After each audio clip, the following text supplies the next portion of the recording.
If you're an online coach and you're not building a YouTube channel in 2026, you're already losing clients you didn't even know existed. And not to bigger creators, but to smaller coaches with worse offers, worse experiences, and worse delivery, simply because their content met your prospects before you did. Which is why most coaches end up attracting broke people, freebie seekers, or people who admire your content but just never end up buying anything. Unless that's your target audience. But if you get this right, every single video will become an asset for you that's gonna compound for years and get you sales predictably over a very long period of time. Most coaches end up chasing virality instead of relevance. They think that they need to get millions of views in order to get some money. But frankly, it's the opposite. You need a couple hundred views or maybe a couple thousand views and you'll end up making 5 figures from videos. And most coaches end up making the mistake of making content for everyone, not just their ideal client. And the problem here is that the more niche you are, the more specific, the more targeted you are, the more YouTube understands who to show your videos to. But if you don't have that, YouTube struggles to find you your exact target audience. Therefore, it's going to end up showing your content to brokey college kids. Now again, unless that's your target audience, you're going to end up having a very messed up funnel with very unqualified people booking calls with you or entering your email list and inflating numbers. Therefore, your goal cannot be to have more views, because more views typically means you cheapen the message, you broaden the message. But when you're selling something specific to people of a certain age group or a certain demographic with certain pain points, that's what you got to target. So get views from your exact buyers, not spectators. Look at this specific video. I could have just made a video about how to grow on YouTube, but I specifically am making it for people who are coaches because I want to attract people who are coaches. Very simple. And I have seen this happen to me time and time again. One video with 100 or 200 views can sometimes outperform a video with 100,000 views or even 500,000 views. I previously had a YouTube channel which has 50,000 subscribers, and that channel was making me $300 to $500 a month. Whereas this YouTube channel that has about 20 YouTube videos has made me around $150,000, and at max, my best performing video has had 10,000 views. Most of them on average get me about 500 to 1,000 views. But I end up signing a client or 2 or sometimes even 3 from each one of those tiny view videos. And that's because the algorithm doesn't have to guess my niche. I am programming it through intentional positioning. But the scary part of all of this is that most coaches end up fixing this mistake the wrong way because they skip a single step that controls every result they get on YouTube. Let me show you that part that nobody talks about and why it decides whether the platform works for you or against you. There are actually 3 layers of research that I end up doing. So it's starting with the market itself, right? Who are the competitors? These are direct competitors, indirect competitors,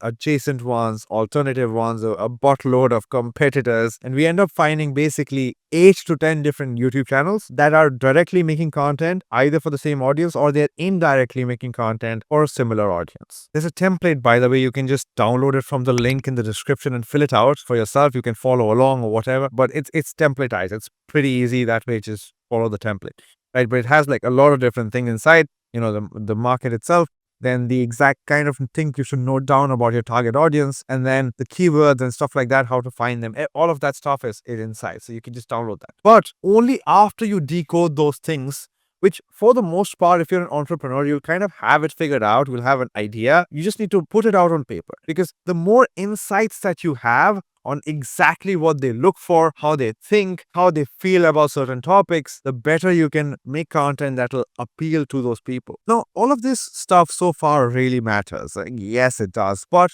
it still won't get you clients unless you understand the next part, which is how to actually turn this research into content ideas or content topics that filter your buyers in and filter everybody else out. And that's the thing that most coaches end up missing. You think that you'll just ask ChatGPT for video ideas, but ChatGPT gives you the average shit that the average coach is also searching on ChatGPT for. Therefore, everybody has the same content ideas. Therefore, nobody stands out and nobody ends up getting fucking views. So your videos must be built around the buyer intent. Now, there are 4 types of videos that actually convert. Let me show them to you real quick. So I'm just going to open my school community because It's free to join, by the way, and you get a bunch of things for free. But basically, we have this set of video ideas that constantly, consistently perform every single time. And these 5 evergreen video ideas. So the first one is the unique mechanism or offer explanation. Basically, pieces of content. So like you can see this one, fuck it. Here's how I made $107,000 with a tiny YouTube channel. It's a video I had, but I've deleted because I was pitching something else completely at the end, and I've taken that down, so it just didn't make sense to keep this video up in the first place. But this was basically a VSL video, and it was explaining my business model, or rather my mechanism, my offer. And so these videos perform well.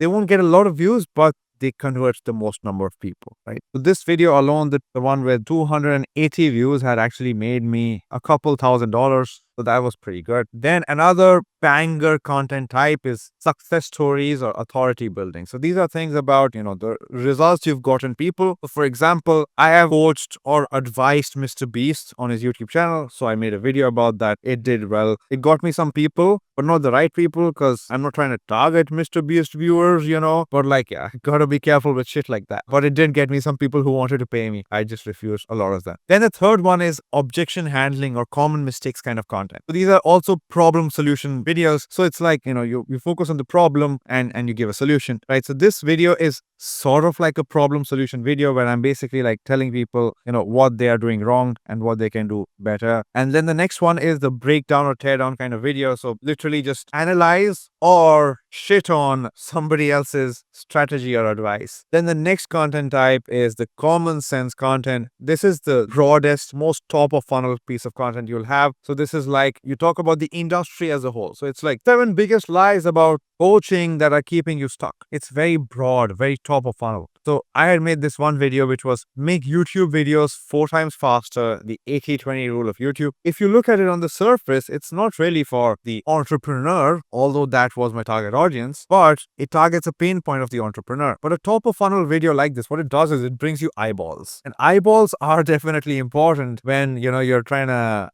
grow your business and get sales. So you want to sometimes, occasionally, here and there, once a month kind of vibe, just have these extremely broad top of funnel videos. But again, they're not extremely broad. They're still specifically filtered down pieces of content. It's not like the video I'm just saying that if you're a MrBeast viewer, no, I'm not saying that, right? It's still for entrepreneurs, coaches, business owners, founders, but it's just the packaging of it. The idea itself is relatively broader. So those are the 5 types of videos that actually work. There's obviously a lot more, but those are 5 that are universally likely to work across any niche. But you want to ensure that no matter what videos you take, whether you pick them yourself, you ask ChatGPT for ideas, you copy other people, whatever the fuck you do, you want to ensure that you speak directly to the pain point of the buyer. You disqualify people who will never pay, and you position yourself as the obvious solution without sounding salesy, right? So you want people to feel like the natural next step is to work with you. That is the point. And your goal should be to get 1,000 or 2,000 or 5,000 views from the right people, not 100,000 views from the wrong people or from random viewers who could maybe some of them be your target audience, because it fucks up the data at the back end. You would think that just fixing this problem, just having the right video ideas would solve everything, but it in fact doesn't, because it's not just the idea that people see. Here's how YouTube works, right? You upload a video on YouTube. What does YouTube itself do? What do the algorithms do? They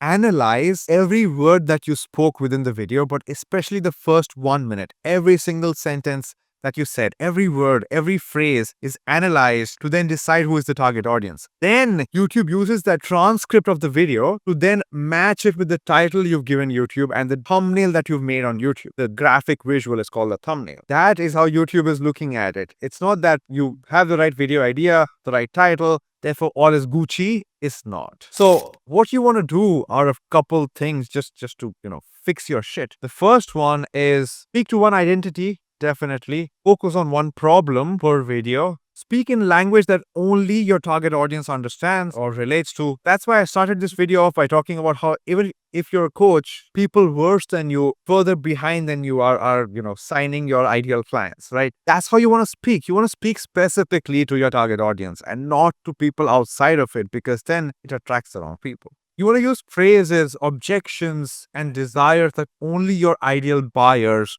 resonate with. This is extremely important. Here are the places you want to filter people. The title of your video should be emotionally charged, but also specific to the buyers. The intro of the video should call out the pain point of someone who's ready to change, because you want people who are action takers, ideally A-type people. They are the ones who are most likely to buy, right? That's just basic psychology and sales tactics. You want to use examples of real client scenarios or yourself that are again aligned with your target audience. You want to use call to actions that are invite only for the people who are high agency, the people who will take action anyways. Once you have this filter in place, everything changes. Your views, the quality of the people coming into your funnel, the pipeline that you have, and even your pricing will end up improving. Because the moment YouTube knows exactly who to send your content to, your entire coaching business enters a different universe. Because here's what I've experienced myself, and also for my clients, they've seen similar results. One of my clients, Ken, he had a newsletter which was about being a digital nomad, and he was spending about $4,000 a month on running ads to get 400 new people into his newsletter. We uploaded a couple YouTube videos that, well, they did get a lot of views because he was in a niche that was very interesting, very unique, very different. He positioned it also a little bit differently, where one of the videos got 40,000 views, but he ended up getting 400 people into his newsletter in the span of 5 or 6 days. That would have otherwise cost him $4,000. And those people, they were binge watching his content. They were higher quality of people entering his funnel. Therefore, he also ended up getting more return on the back end because of it. So if you could just have that sort of advantage, right? You'll not have to guess anymore where your clients are coming from. At least YouTube is running. You can keep running all the other things simultaneously, but YouTube is the highest leverage activity you can do because it compounds. If you run ads or if you do outreach, what do you think somebody does when you reach out to them? They Google your name. And what happens if they find a YouTube channel with 100 videos on there? Even heck, just 20 videos, and you have, let's say, 500 subscribers. What that does is it makes them trust you immediately, because they see that you are somebody who's qualified to speak on this topic because you know what you're talking about, because you've made content, you have goodwill, you have a brand, you have a presence, and they may end up watching one video and buying, or maybe watching 3 videos and at least replying to your DM, or if nothing else, they may end up following you back. But at least for the most part, the lead doesn't die because they now see you as a higher authority person than they otherwise would have. And what do you think happens when people hop on a sales call? I had clients tell me that a specific video they made is bringing them such quality leads that they don't even have to talk about the pricing or anything or handle any objections.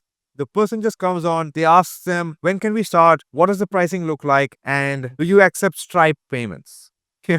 Like, that's how easy it can be when people are pre-sold on not just your offer, but also you as a person. Because at the end of the day, as a coach, people are buying you more than they are buying the offer. Because if the offer was all they were buying, then they would not need a sales call. Sales call is required because they are buying from you as a person. So your story matters a lot. Your examples matter a lot. Therefore, the more they connect with you through your content, the more they're likely to buy from you because they know and understand and like and trust you. And another benefit that nobody fucking talks about is you can literally just repurpose your content. You can use the YouTube videos you make as lead magnets. You can use them in your nurture sequences. You can use them in your Calendly pre-call sequences. You can use them, wherever the fuck. You can make auto DMs out of them. You can do 2-step posts. You can do a buttload of shit, I guess, with it, right? But even with all of these benefits, there's still one thing missing that makes coaches sabotage their channels. Simply because they misunderstand what YouTube actually values. Once you just correct this final piece, everything you've learned today suddenly clicks into place. And once you understand this, you'll understand why most coaches who actually make YouTube videos the right way end up making $100,000 or more in just a couple of months. Like, I know people who personally make $600,000 a month with just 10,000 YouTube subscribers, with 90% of their traffic being organic, right? They do run ads, but that's only 10% of the traffic they're getting. Understand this. Basically, around $500,000 a month recurring revenue is coming from YouTube videos, which get 1,000 to 2,000 views on average. Now, real quick, before you go, there are just 2 quick things I want to talk about. If you want to go deeper into stuff like this, the titles, the thumbnails, the video editing, the script writing, there's a bunch of other shitload of butt stuff that we didn't talk about. I have put all of that into an 18-page YouTube guide. You can just Check it out.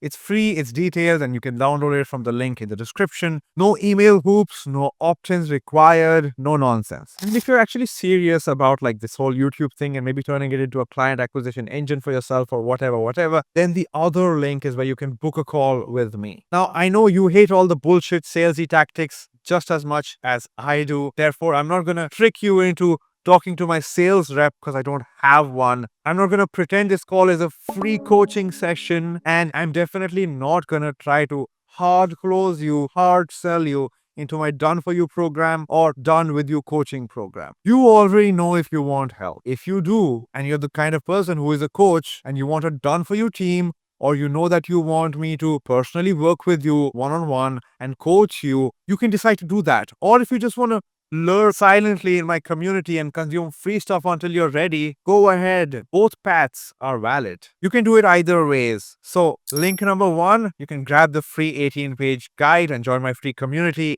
if you like. Second option, you can book a call with me if you want to personally work with me, or you want me to literally handle things for you, become your creative director. Or even better, you want me to literally just edit your videos for you and everything, with my team. So choose whatever makes sense for you, and I'll see you in the next YouTube video whenever that comes out.